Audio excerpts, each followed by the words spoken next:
نفاق کیسے پیدا ہوتا ہے؟ نفاق دو قسم کا، ایک شعوری اور ارادی نفاق۔ کوئی شخص محض دھوکہ دینے کے لیے ایمان لائے، اسے معلوم ہے میں ایمان نہیں لایا، تقن نہیں لایا، میں تو دھوکہ دینے کے لیے مسلمان بنا ہوں، تو ظاہر بات ہے کہ یہ ہے شعوری اور بالارادہ نفاق، نفاق ارادے کے ساتھ۔ ایک ہے غیر شعوری نفاق، جس میں منافق اپنے آپ کو منافق سمجھتا ہی نہیں۔ وہ منافق جو ہے وہ کیسے شروع ہوتا ہے؟ اس کا اصل تعلق کیا ہے؟ جہاد سے۔ جب تک تو صورت یہ رہی کہ اگر کوئی کمی ہوئی مان لیا ہم سے خطا ہوئی ہے، حضور آپ بھی معاف کر دیجئے اور اللہ سے بھی استغفار کیجئے، تب تک تو ہم کہیں گے ضعف ایمان۔ اس سے آگے بڑھ کر جھوٹے بہانے بنانے شروع کیے تو اب نفاق شروع ہو گیا۔ اس سے آگے بڑھ کر جھوٹی قسمیں کھانی شروع، خدا کی قسم واللہ واللہ، اب جو جھوٹی قسمیں کھائیں گے تو نفاق دوسری سٹیج پر پہنچ گیا۔ اور اس کے بعد ان کے اندر دشمنی پیدا ہو جاتی تھی وہ مخلص اہل ایمان سے، اور خاص طور پر دشمنی اللہ کے رسول سے، کہ انہوں نے ہمیں بڑی مصیبت میں ڈال دیا ہے۔ جب اس سٹیج پر پہنچ گیا نفاق تو اب گویا کہ لا علاج ہو گیا۔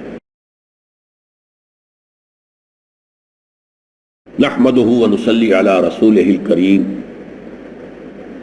اما بعد فقد قال الله تبارك وتعالى كما ورد في سورة الحديد: اعوذ باللہ من الشیطان الرجیم، بسم اللہ الرحمن الرحیم، الم یأن للذین آمنوا ان تخشع قلوبهم لذکر اللہ وما نزل من الحق ولا يكونوا كالذين اوتوا الكتاب من قبل فطال عليهم الامد فقست قلوبهم وكثير منهم فاسقون اعلموا ان الله يحيي الارض بعد موتها قد بينا لكم الآيات لعلكم تعقلون ان المصدقين والمصدقات واقرضوا الله قرضا حسنا يضاعف لهم ولهم اجر كريم والذين آمنوا بالله ورسله أولئك هم الصديقون والشهداء عند ربهم لهم أجرهم ونورهم والذين كفروا وكذبوا بآياتنا أولئك أصحاب الجحيم۔ یہ 4 آیات چوتھا حصہ ہے اس سورہ مبارکہ کا، سورہ حدید کا۔ اب اس میں ایک پازیٹیو ایلیمنٹ شروع ہو رہا ہے۔ اب تک جو آیا ہے وہ تحلیل ہے، تجزیہ ہے، تمہارے اندر دیکھ لو کہیں بیماری وہ تو نہیں آ گئی ہے۔ وَلَٰكِنَّكُمْ فَتَنْتُمْ أَنفُسَكُمْ وَتَرَبَّصْتُمْ وَارْتَبْتُمْ وَغَرَّتْكُمُ الْأَمَانِيُّ حَتَّىٰ جَاءَ أَمْرُ اللَّهِ وَغَرَّكُمْ بِاللَّهِ الْغَرُورُ۔ تم اس راستے پر تو نہیں پڑ گئے ہو۔ یہ ہے گویا کہ ہارٹ سرچنگ کے لیے ذرا اپنا جائزہ لے لو، اپنے گریبانوں میں جھانکو، دیکھو، اور اگر محسوس ہو کہ واقعی کچھ کمی ہے، گڑبڑ ہے، تو اب اصلاح کا راستہ کون سا ہے وہ بھی کھول دیا۔ وَلَٰكِنَّكُمْ فَتَنْتُمْ أَنفُسَكُمْ، تم نے اپنے آپ کو اپنے ہاتھوں فتنوں میں ڈالا، مال اور اولاد سے جتنی محبت چاہیے تھی اس سے زیادہ محبت کی، یہاں تک کہ وہ محبت اللہ اور اس کے رسول کی محبت، اللہ کی راہ میں جہاد کی محبت سے بڑھ گئی۔ جب یہ ہو گیا تو تردد ہو گیا، چلوں نہ چلوں، بڑھوں نہ بڑھوں، اور جب یہ ہوا تو شکوک نے ڈیرا ڈال دیا، اور اس کے بعد تمہیں من گھڑت آرزوؤں نے، تمناؤں نے، اللہ بخشنے والا ہے، تمہیں خوب لوری دے کر سلا دیا، اور یہ تھا سب سے بڑا دھوکہ جو شیطان لعین نے تمہیں کیا۔ اب بات کیا ہو رہی؟ الم یان للذین آمنوا ان تخشع قلوبهم لذکر اللہ وما نزل من الحق، کیا وقت آ نہیں گیا ہے ان لوگوں کے لیے جو ایمان لائے کہ جھک جائیں ان کے دل اللہ کی یاد میں اور اس چیز کے لیے کہ جو اللہ کی طرف سے حق میں سے نازل کی گئی ہے۔ وَلَا يَكُونُوا كَالَّذِينَ أُوتُوا الْكِتَابَ مِن قَبْلُ، اور نہ ہو جائے وہ ان لوگوں کے مانند جنہیں کتاب دی گئی تھی پہلے۔ فَطَالَ عَلَيْهِمُ الْأَمَدُ، تو ان پر ایک مدت گزر گئی۔ فَقَسَتْ قُلُوبُهُمْ، تو ان کے دل سخت ہو گئے۔ وَكَثِيرٌ فَاسِقُونَ، اور اب ان میں سے اکثر جو ہے فاسقوں پر مشتمل ہے۔ یہ انداز جو ہے بڑا ایک چیلنجنگ سا انداز ہے، اور اس کا بھی جو پس منظر ہے پہلے آپ اس کو سمجھ لیجئے۔ نفسیاتی طور پر انسان کو اپنی خطا کا احساس ہو گیا، یہ بھی احساس ہو گیا جو میرا فرض تھا میں ادا نہیں کر رہا ہوں، مجھے ادا کرنا چاہیے۔ لیکن اب شیطان اگلا حربہ آزماتا ہے. دیکھو ابھی فلاں کام پڑا ہے، ابھی فلاں کام ہے، ابھی بیٹیوں کے ہاتھ پیلے کرنے ہیں، ابھی یہ کرنا ہے، ابھی بچے تمہارے چھوٹے ہیں، ابھی تمہارے بیٹوں کی تعلیم کا مرحلہ ہے. میاں ہو جانا ٹھیک، بعد میں سارے تقاضے مطالبے پورے کر لینا، پہلے یہ ذمہ داریاں تو پوری کرو. یہ حقوق العباد ہے بھائی، حقوق اللہ سے بڑھ کر ہے. یہ حقوق العباد ہے. اس کے لیے لگے رہو، پوری اپنی توانائیاں قوتیں صرف کرو، مال بناؤ، پیسہ کماؤ، تاکہ یہ ساری ذمہ داریاں ادا ہو. ہوتے رہنا بعد میں ٹھیک ہے، ذرا فراغت حاصل ہو جا، پھر تم اپنے آپ کو، اپنی پوری توانائیوں کو، اپنے پورے وقت کو اللہ کے لیے لگا دینا. یہ ہے تاخیر اور تعویق، اس کا حربہ شیطان کا، یہ سب سے بڑا ہے. کر لیں گے بھائی، کر لیں گے، کوئی نہیں، ابھی ذرا جلدی نہیں، ابھی فلاں کام ہے، فلاں فرائض ہے، فلاں ذمہ داریاں ہیں، ذرا ان سے نمٹ لوں. اگر میں ریٹائر ہو جاؤں سروس سے تو پھر میں سارا اپنے آپ کو لگا دوں گا. وہ ریٹائرمنٹ کرتے ہیں اس وقت جب آپ کے اندر رہتا ہی کچھ نہیں. اگر آپ کے اندر کچھ رہ جائے تو وہ چھوڑیں گے آپ کو. وہ ساری توانائیاں تو گئی، اب تو آپ کھوکھلا ایک ڈھانچہ لیے پھر رہے ہیں، آپ کے اندر صلاحیت اور قوت کہاں ہے اب. لہذا یہ سارے دھوکے شیطان کے ہیں. اس میں ایک چیلنجنگ انداز میں علم یعنی وقت آیا نہیں ہے ابھی اہل ایمان کے لیے، کس چیز کا انتظار کر رہا ہے؟ جو جیسے ہی خیال ہو جائے کہ واقعی یہ فرض ہے، فوراً لبیک کہو. تم نے اگر کسی بھی پہلو سے تاخیر اور تعویق کا راستہ اختیار کیا تو یہ شیطان کے پھندے میں گرفتار ہونے کا وہ راستہ ہے. اصل وہ شیطان پھر چھوڑے گا نہیں. پھر اپنے تھیلے میں شکار کی حیثیت سے، جیسے کہ آپ تیتر مار کے تھیلے میں ڈال لیتے ہیں شکار کر کے، اس کے فتراک کے نخچیر بن کر رہ جاؤ گے، پھر آگے نکل نہیں سکو گے. یہ تاخیر اور تعویق جو ہے، یہی ہوا تھا غزوہ تبوک میں. حضرت کعب ابن مالک رضی اللہ تعالیٰ عنہ نے، وہ بھی ان 3 صحابہ میں سے تھے جو سچے صادق الایمان صحابہ تھے، لیکن غزوہ تبوک میں نہیں گئے. حضور نے واپس آ کے جو لوگ نہیں گئے تھے ان سے جواب طلبی کی. لہذا منافقین تو آئے، اللہ کی قسم ہے، خدا کی قسم ہے، یا رسول اللہ میں اللہ کو گواہ کر کے کہتا ہوں یہ تھا، یہ تھا، یہ تھا، یہ سبب تھا، میں نہیں جا سکا. حضور فرماتے تھے مسکراتے، اچھا جائیے، تشریف لے جائیے، کوئی پکڑ نہیں. یہ آئے جب کعب ابن مالک تو حضور کے چہرے پر مسکراہٹ تھی، تنزیہ مسکراہٹ. آپ فرمائیے آپ کیوں نہیں گئے، کیوں نہیں گئے تھے ہمارے ساتھ؟ عرض کیا حضور میرے پاس بھی زبان ہے، میں بھی جھوٹ بول سکتا ہوں، لیکن آج میں جھوٹ بول کر آپ کی گرفت سے، آپ کی سرزنش سے اپنے آپ کو بچا لوں گا، لیکن قیامت میں کیا کروں گا؟ خدا کی قسم جتنا صحت مند میں اس زمانے میں تھا اتنا صحت مند کبھی نہیں رہا. یعنی کوئی بیماری مجھے آج نہیں لاحق نہیں تھی. اور جتنا فارغ البال میں اس زمانے میں تھا، ہر چیز میرے پاس تھی، اتنا فارغ البال میں کبھی نہیں رہا. لیکن حضور میرے نفس نے مجھے پٹی پڑھائی کہ حضور تو جائیں گے نا 30,000 کا لشکر لے کر، تو اس کی تو ایک خاص رفتار ہوتی ہے، تیز رفتاری سے تو نہیں جا سکتا. اور تمہارے پاس ہے بڑی مضبوط تکڑی اونٹنی ہے، ناقہ ہے تمہاری، وہ تو بہت قوت والی ہے. لہذا ابھی 2-3 دن چلنے دو لشکر کو، پھر تیزی کے ساتھ دوڑا کر اپنی اونٹنی پہ جا کے مل جانا. ہر روز صبح مجھے یہی نفس جو ہے پٹی پڑھاتا رہا کہ اچانک ایک دن میں نے محسوس کیا کہ اب تو چاہے میں کتنا ہی تیز دوڑ لوں آپ کے ساتھ نہیں مل سکتا. میں رہ گیا بیٹھ، اب جو صدا دے. یہ ہے تاخیر و تعویق. انہیں سزا دی گئی، مقاطعہ، کوئی شخص اس سے بات نہ کرے. 3 صحابہ کا معاملہ ہے، یہ سورہ توبہ کے اندر تفصیل سے آیا ہے اور صحیح بخاری کی طویل ترین احادیث میں سے پڑھنے کے قابل ہے کہ انہوں نے کیسے بیان کیا اپنے پورے معاملے میں. یہ نفس کیسے دھوکہ دیتا. ابھی چند دن اور مدینے کے اندر اپنے نخلستان کی ٹھنڈی چھاؤں کے اندر آرام کر لو، چند دن اور. بھائی جانا ہے، بہت دور جانا ہے، تبوک جانا ہے، کوئی یہ 2 دن میں تو نہیں پہنچ جائے گے حضور. پھر دوڑ کر پکڑ لینا، ساتھ مل جانا. یہ دھوکہ شیطان کا، یہ دھوکہ نفس کا.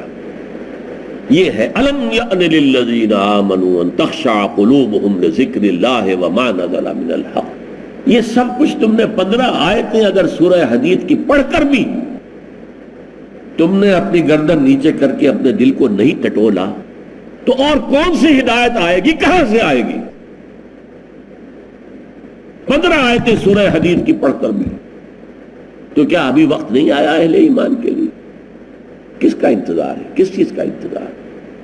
الم یعن للذین آمنوا ان تخشع قلوبہم لذکر اللہ وما نزل من الحق، کیا وقت آ نہیں گیا اہل ایمان کے لیے کہ ان کے دل جھک جائیں اللہ کی یاد میں، اور جو کچھ حق میں سے نازل ہوا، ما نزل من الحق، یہ پورا قرآن الحق، اس میں سے جو یہ آیات نازل ہوئی ہیں یہ تم نے ابھی سن لی ہے، پڑھ لی ہے، اس کے سامنے بھی دل نہیں جھکیں گے تو کب جھکیں گے؟ وَلَا يَكُونُوا، دیکھو نہ ہو جائیں یہ اہل ایمان بھی كَالَّذِينَ أُوتُوا الْكِتَابَ مِن قَبْلِ، ان لوگوں کے مانند جن کو کہ کتاب دی گئی تھی ان سے پہلے، فَطَالَ عَلَيْهِمُ الْأَمَدُ، تو جب ان پر ایک طویل مدت گزر گئی، فَقَسَتْ قُلُوبُهُمْ، تو ان کے دل سخت ہو گئے۔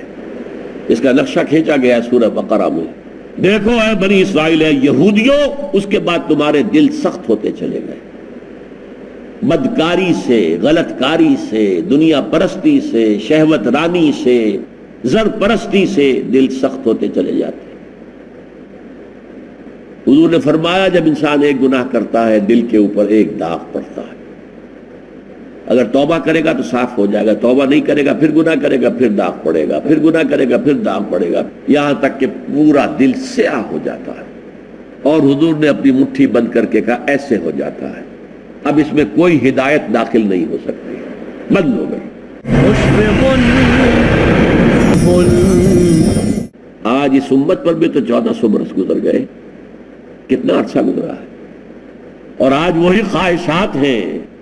ہم تو امت محمد میں ہیں صلی اللہ علیہ وسلم، وہ تو شافع محشر ہے، وہ تو ہر امتی کو بخشوا لیں گے تب جا کر راضی ہوں گے، اللہ راضی کرے گا انہیں، وہ راضی اسی وقت ہوں گے جب ہر امتی کو بخشوا لیں گے۔ سیاں بے کوتوال، اب ڈر کاہے کا؟ جب ہمارے سیاں ہمارے شوہر کہہ لے کوتوال بن گئے تو مجھے کس کا ڈر ہے؟ کوتوال ہی کا ڈر ہوتا ہے نا کہ وہ پکڑے گا، سیاں بے کوتوال، اب ڈر کاہے کا؟ یہ ہے امانی، تلک امانیوں میں سیغفر لنا، ہمیں تو بخش دیا جائے گا، ہماری تو شفاعت ہو جائے گی۔ بھائی کچھ بھی ہے، ہم کلمہ گو تو ہیں، کچھ بھی ہیں، محمد کے نام لیوا تو ہیں صلی اللہ علیہ وسلم، لیکن یہ قرآن مجید میں یہی ان کا قول نقل کیا گیا تھا۔ یہود نے کہا تھا نحن ابناء اللہ واحباہ، ہم تو اللہ کے بیٹوں کے مانند ہیں، اس کے بڑے چہیتے ہیں۔ تو اللہ نے کیا جواب دیا؟ فلما یعذبکم بذنوبکم، پھر اللہ تمہیں سزائیں کیوں دیتا رہا ہے؟ یہ نبوکدنضر کے ہاتھوں تمہیں کیوں پٹوایا؟ ہیکل سلیمانی کیوں برباد کروایا؟ یہ تم 100 برس تک اسیری میں رہے، بیبیلونیا میں، بابل میں، عراق میں، کیوں؟ تمہارا دوسرا جو تھا ہیکل بنایا تم نے، وہ بھی سن 70 میں گروا دیا ٹائٹس کے ہاتھوں۔ 1,33,000 ایک دن میں قتل کیے اس نے، ٹائٹس نے 1,33,000 یہودی یروشلم کے اندر ایک دن میں قتل کیے، اندازہ کیے۔ پچھلی صدی میں 60 لاکھ یہودی جرمنوں نے ختم کیے، 6 ملین، اور ان کو اب بھی یہی کر رہا ہے، we are the chosen people of the lord, ہم تو اللہ کے پسندیدہ بندے ہیں۔ یہی حال اس امت کا ہے۔ تو غور کیجئے، دلوں کو نرم کیجئے، اور دلوں کو نرم کرنے کا ذریعہ بھی قرآن ہے۔ یا ایھا الناس قد جاءتکم موعظۃ من ربکم، موعظہ، واعظ کہتے ہیں اس کو جو دل کو نرم کرے، اس میں رقت پیدا کر دے۔ رقیق کہتے ہیں پتلی شے کو، رقیق مادہ، رقیق مادہ، دل سخت ہو جائے اسے نرم کرنے کی ضرورت ہے، اس کے لیے واعظ بھی سب سے بڑا قرآن ہے۔ الم یعن للذین آمنوا ان تخشع قلوبہم لذکر اللہ وما نزل من الحق ولا یکونوا کالذین اوتوا الکتاب من قبل، تمہارے سامنے موجود ہے۔ فطال علیہم الامد، پھر ان پر ایک مدت جب گزر گئی، فقست قلوبہم، تو ان کے دل سخت ہو گئے۔ البتہ یہاں ایک واقعہ میں اور عرض کر دوں، ایک دل کی سختی وہ تھی جو یہودیوں کی ہو گئی تھی، یا ہم میں سے بھی بہت سو کی ہو چکی ہے، لیکن ایک اور دل کی سختی بھی ہوتی ہے، وہ اپنے احساس کی شدت کی بنا پر۔ یہ معاملہ حضرت ابوبکر کے ساتھ پیش آیا رضی اللہ تعالی عنہ۔ ان کے عہد خلافت میں ایک وفد آیا باہر سے، انہیں جب قرآن کی آیات سنائی گئی تو ان کی آنکھوں سے آنسو بہ نکلے۔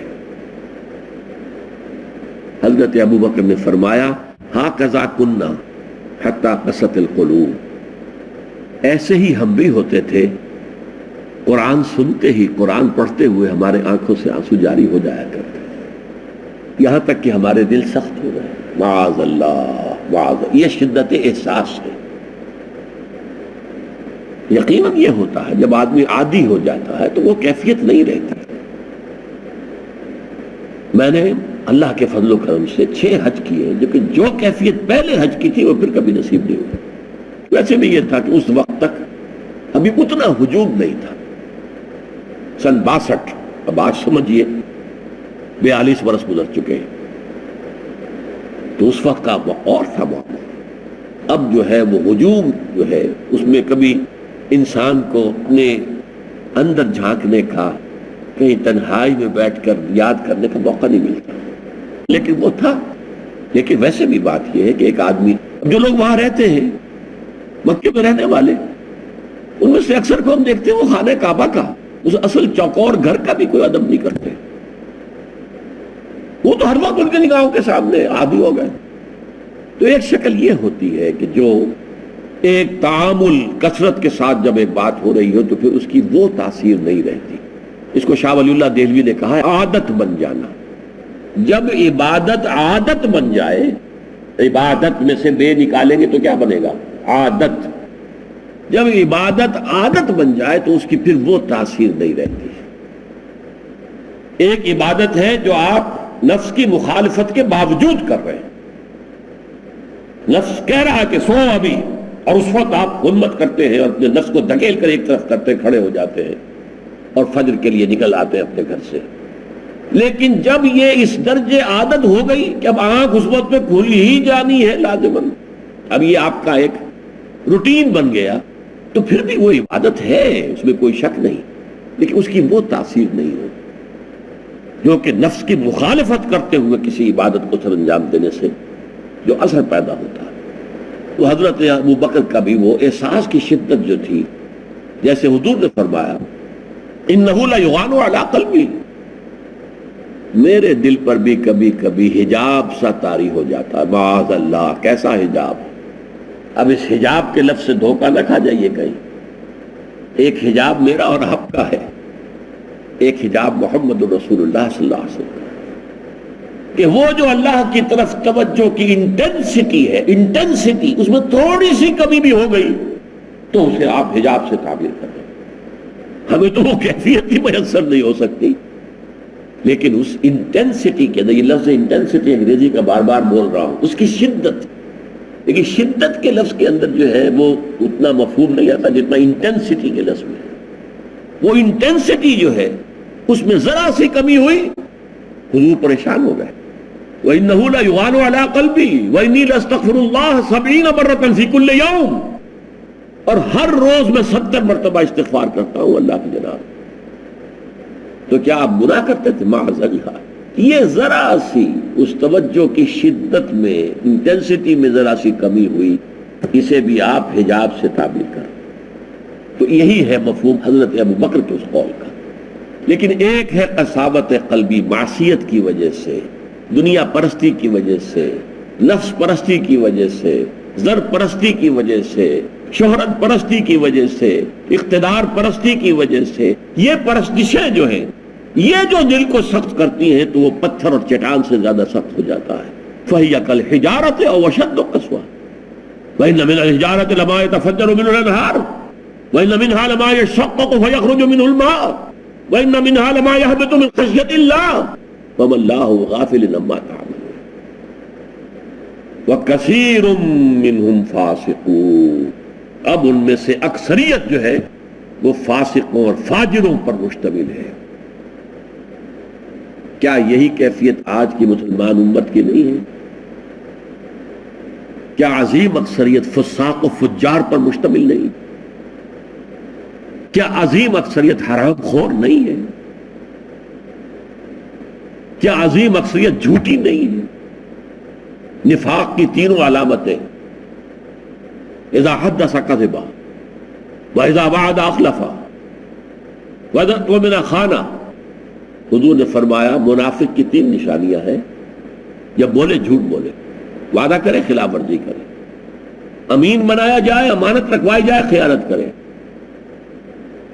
یہ الفاظ ہیں بخاری شریف کے بھی اور مسلم شریف کے بھی، اور مسلم شریف میں اضافی الفاظ ہیں وَلَوْ صَامَ وَصَلَّى وَزَعَمَ أَنَّهُ مُسْلِمٌ۔ خواہ ایسا شخص روزہ رکھتا ہو، نماز پڑھتا ہو، اپنے آپ کو مسلمان سمجھتا ہو لیکن منافق ہے۔ یہی جو میں نے شروع میں آج بات کہی تھی، ایک نفاق ہے شعوری، ایک غیر شعوری۔ وہ منافق سمجھتے تھے ہم عقل مند ہیں، یہ بے وقوف ہے۔ وَإِذَا قِيلَ لَهُمْ آمِنُوا كَمَا آمَنَ النَّاسُ قَالُوا أَنُؤْمِنُ كَمَا آمَنَ السُّفَهَاءُ۔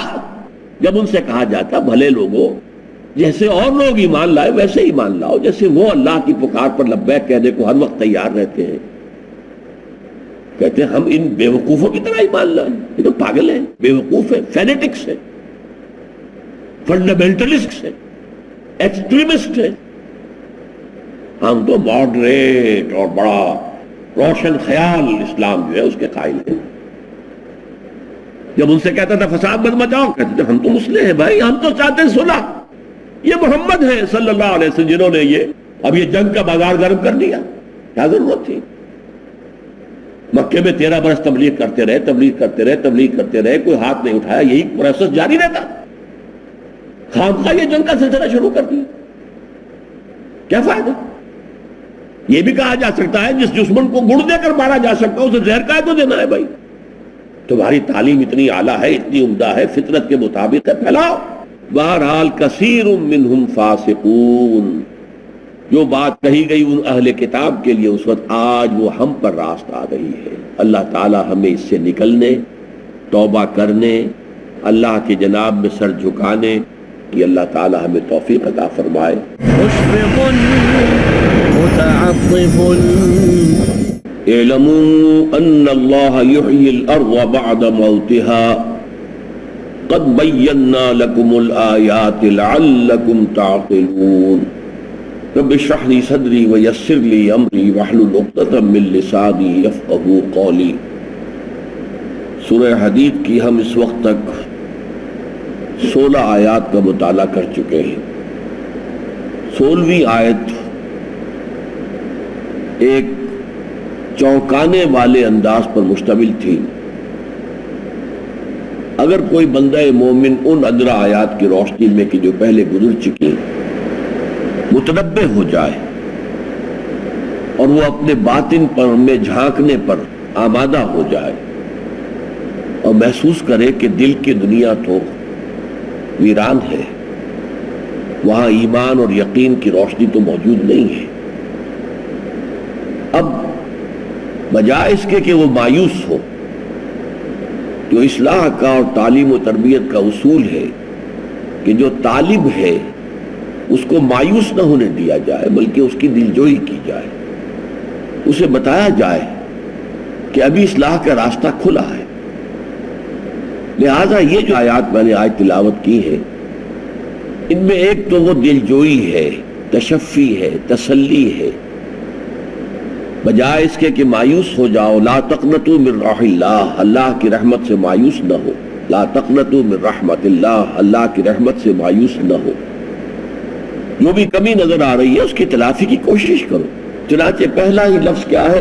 دیکھو تمہارے اندر، نفس کے اندر اگر یہ تمہیں ویرانی نظر آ رہی ہے اپنے قلب کی گہرائیوں میں، تو آفاق میں، خارج میں تمہیں یہ مشاہدہ ہوتا رہتا ہے کہ زمین مردہ پڑی ہوتی ہے، بے آب و گیا، زندگی کے کوئی آثار نہیں ہوتے، نہ کوئی رویدگی ہے، نہ کوئی سبزہ ہے، اور جب رویدگی ہو نہ سبزہ ہو تو نہ کوئی پرندے ہوں گے نہ کوئی چرند ہوں گے وہاں پر، عام طور پر یہ کہ پھر حشرات الارض بھی وہاں نہیں ہوتے، تو گویا کہ ایک موت کا سما، مکمل موت کا سما۔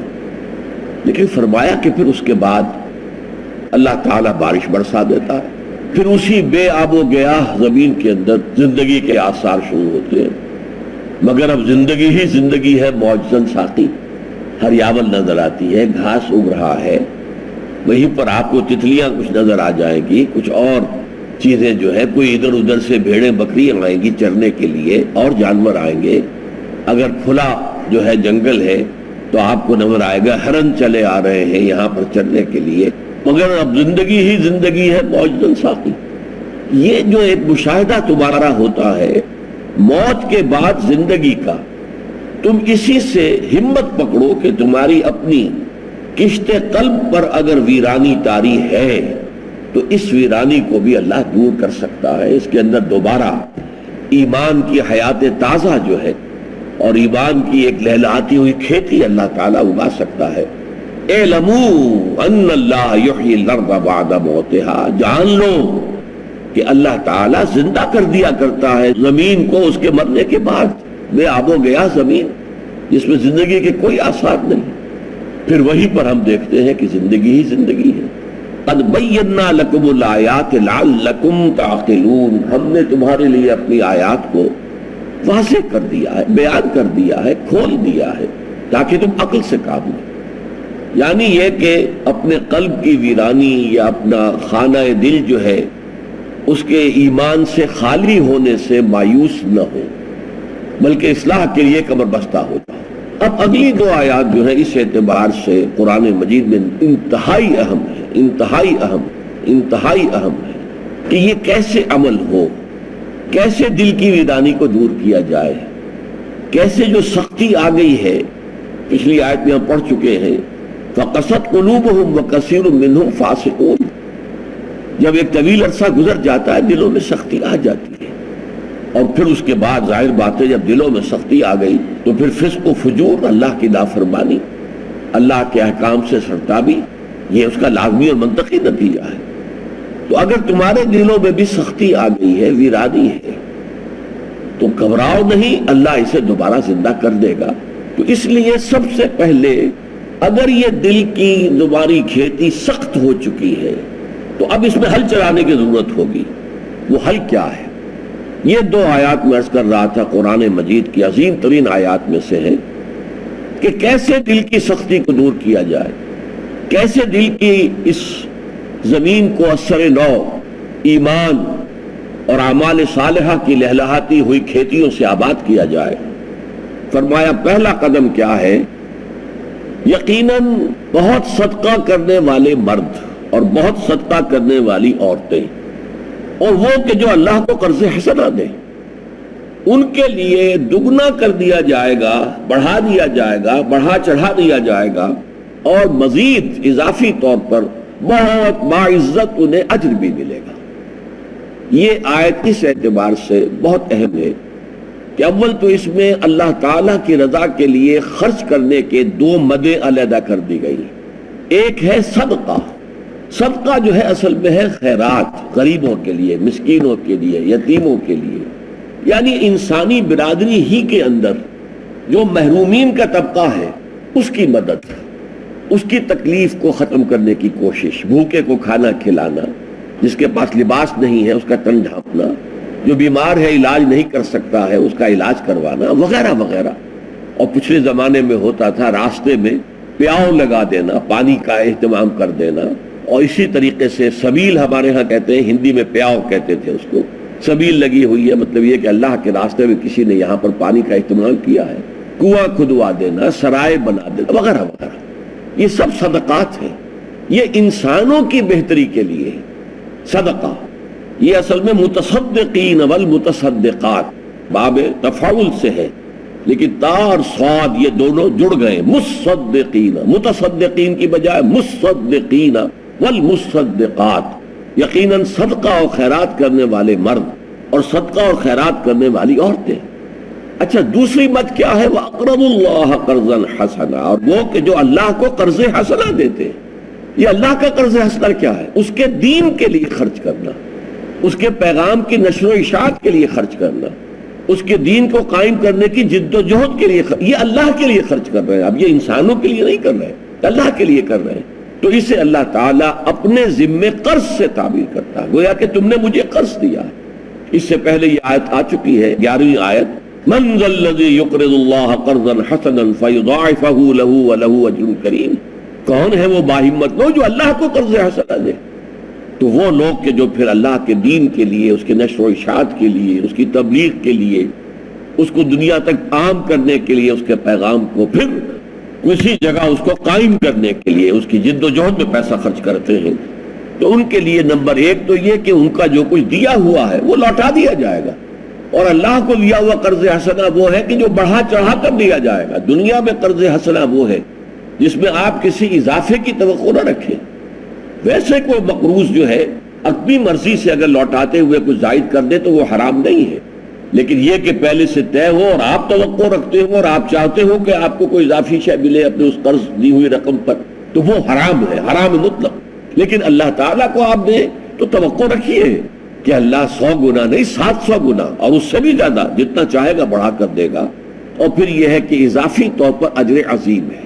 اچھا، اب یہ فرمایا کہ انسان کے دل میں سختی پیدا کرنے والا اصل عنصر، اصل عامل وہ ہے دنیا کی محبت، اور دنیا کی محبت کا سب سے بڑا مظہر ہے حب